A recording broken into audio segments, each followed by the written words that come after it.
Iyo uvuze Afurika ikintu cya mbere kiza mu mitwe y'abantu ni intambara, ubukene, ruswa, umwanda n'ibindi.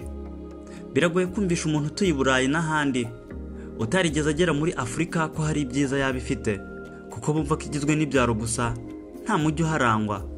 Nyamara bamwe muri bo iyo bahageze baratungurwa cyane, kuko Afurika ifite imijyi myinshi, ahantu nyaburanga n'ibindi byinshi.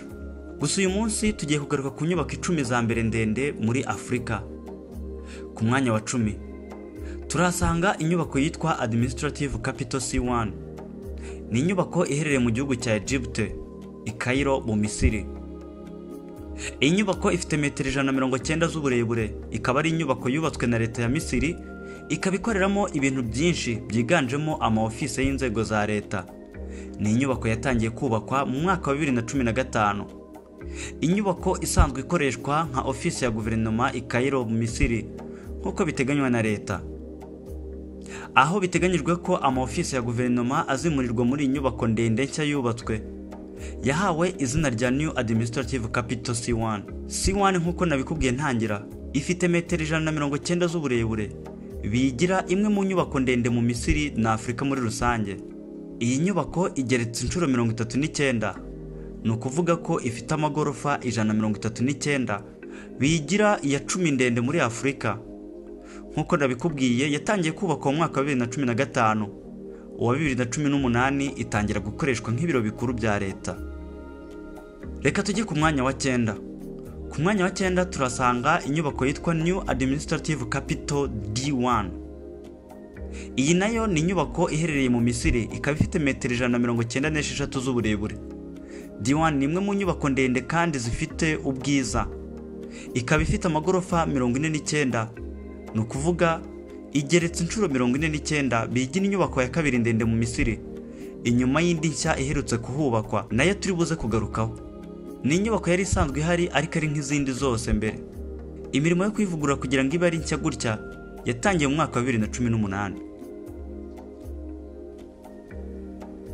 Ku mwanya wa 8 turasanga iyitwa Britam Tower.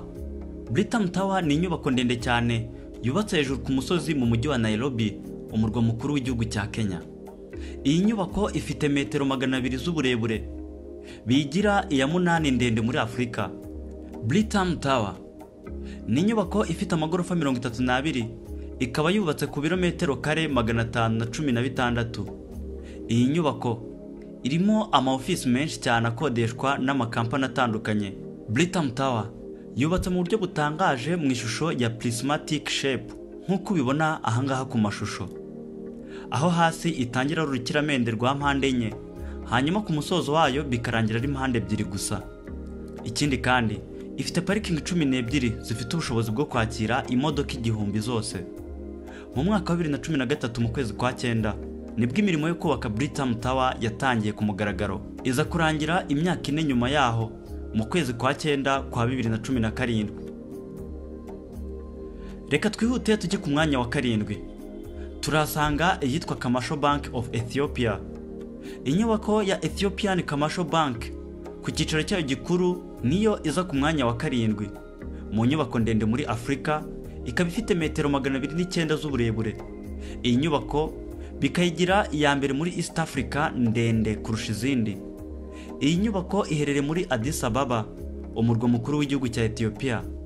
Ifite parikingi ya metero 20 z'ubujyakuzimu munsi yayo. Iyi nyubako ni agatangaza cyane kuko ifite amagorofa 53, gusa 46 ni yari hejuru y'ubutaka. Bivuze ko amagorofa 7 yose asigaye yubatse munsi y'ubutaka. Ni inyubako kandi yubatse ku buso bwa kilometero kare 150. Commercial Bank of Ethiopia Headquarters yatangiye kubakwa mu mwaka wa 2015, iza kuzura neza mu mwaka wa 2022 mu kwezi kwa 11. Ku mwanya wa 6 turasanga inyubako yitwa Hassan II Mosque Minette. Inyubako yitiriwe Hassan wa kabiri Mosque ni inyubako iherereye Casablanca, umurwa mukuru wa Maroc. Ikaba inyubako ya 6 ndende muri Afurika. Iyi nyubako izwi umunara wayo, umunara ubarwa nk'uwa kabiri munini ku isi. Hassan II Mosque ifite uburebure bwa metero 210, ikaba ifite amagorofa 60. Mosque ifite ubushobozi bwo kwakira abantu 105 muri rusange bose hamwe, ndetse abantu 25,000 bashobora kuhacumbika bakaryama neza, mu gihe abandi 80,000 ifite ubushobozi bwo kubacumbikira mu nyubako zayo zo hanze ziyikikije. Abantu benshi bahaza baje kuhakorera amasengesho adasanzwe, bitegeye inyanja ya Atlantika. Muri iyi nyubako bafite imyambaro yagenewe abakerarugendo bayisuye. Mu mwaka w'1986 mu kwezi kwa karindwi nibwo Hassan II Mosque yatangiye kubakwa. Imirimo yo kuyubaka isozwa mu kwezi kwa munani 1993. Ku mwanya wa gatanu turasanga yitwa Carlton Center. Carlton Center niyo nyubako ya gatanu ndende muri Afurika, ikaba iherereye kuri Commissioner Street muri Johannesburg mu gihugu cya Afurika y'Epfo. Ifite metero 223 z'uburebure n'amagorofa 50. Ifite nanone kandi iduka ryubatse munsi yayo mu buvumo riyihuza na hoteli yayo y'amateka, hoteli yitwa Carlton Hotel, n'andi maofisi menshi, kuko 46% by'amagorofa yayo yubatse munsi y'ubutaka. Carlton Center yatangiye kubakwa mu mwaka w'1967. Imirimo yo kuyubaka isozwa nyuma y'imyaka 7 mu 1974, ari nabwo yatangiye gukoreshwa. Gusa ibirori byo kuyitaha byo byabaye mbere h'umwaka 1973. Reka tujye ku mwanya wa kane, turasanga inyubako yitwa Leonardo. Leonardo niyo nyubako ya kane ndende muri Afurika, kimwe na Carlton Center. Ikaba iherereye muri Afurika y'Epfo mu mujyi wa Johannesburg muri quartier yitwa Sandton.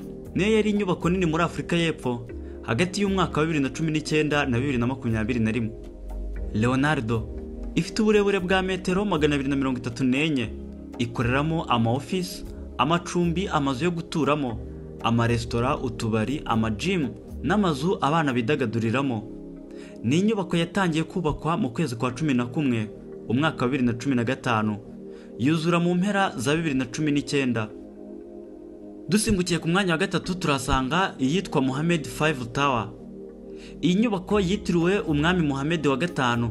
Niyo nyubako ya gatatu ndende muri Afurika, iherereye mu mujyi wa Sal mu majyaruguru y'uburengerazuba bw'igihugu cya Maroc. Uyu akaba ari umujyi uhana imbibi na Rabat, umurwa mukuru w'iki gihugu. Iyi nyubako ifite metero 250 z'uburebure. Uwitwa Ben Jaron niwe wari project manager mu mushinga wo kubaka iyi nyubako. Igitekerezo cy'igishushanyo mbonera cyayo cyaje nyuma yo gusura ibiro bikuru bya NASA. Mohammed V Tower ifite amagorofa 55, ikaba ikoreramo hoteli y'inyenyeri 5, amaofisi n'ibyumba byo guturamo. Ikindi kandi iyi nyubako yubatse ku buso bwa kilometero kare 102. Yatangiye kubakwa mu mwaka wa 2017, ikaba yaruzuye mu mwaka wa 2023. Reka tujye ku mwanya wa kabiri, aho dusanga inyubako yitwa Great Mosque of Al Jayaz Tower. Ubusanzwe iyi nyubako bayita Jamah El Jayazel, gusa muri rusange izwi ku izina rya Great Mosque of Al Jayaz Tower. Niyo nyubako ya kabiri ndende muri Afurika, ikaba ifite metero z'uburebure 264. Iyi nyubako yubatse mu murwa mukuru w'igihugu cya Algeria, Alger.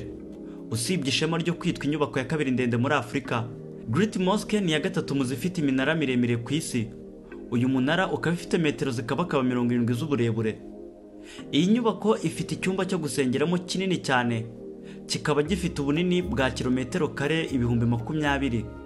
Great Mosque ifite amagorofa 70. Mu kwezi kwa munani 2012 nibwo imirimo yo kuyubaka yatangiye, isozwa mu kwa kane 2019.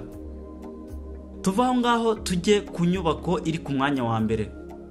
Ku mwanya wa mbere turasanga inyubako yitwa The Iconic Tower. The Iconic Tower ni inyubako ya mbere ndende muri Afurika, ikaba iherereye mu murwa mukuru w'igihugu cya Egypt, i Cairo mu Misiri. Iyi nyubako ifite metero 393 z'uburebure, ikaba ifite amagorofa 77. Kimwe cya kabiri cy'ayo magorofa akorerwamo imirimo y'ubucuruzi, n'andi magorofa yose asigaye agakuramo hoteli y'inyenyeri 5 n'amacumbi. The Iconic Tower yubatse ku buso bwa kilometero kare 241. Inyubako yatangiye kubakwa mu mwaka wa 2018. Imirimo yo kuyubaka biteganyijwe ko izarangira neza muri 2024. Gusa mu kwezi kwa gatanu 2021 yari ku rwego yatangira gukorerwamo. Izi nizo nyubako 10 za mbere ndende nari ngufitiye muri Afrika. Ikintu cyiza wakora ni ugukora subscribe, like, share na comment kugira ngo ibi byiza nkugezaho kuri top 250 ujye ubibona neza nta na kimwe kigucitse. Nge nitwa Joshua Mutuyimana. Ciao ciao.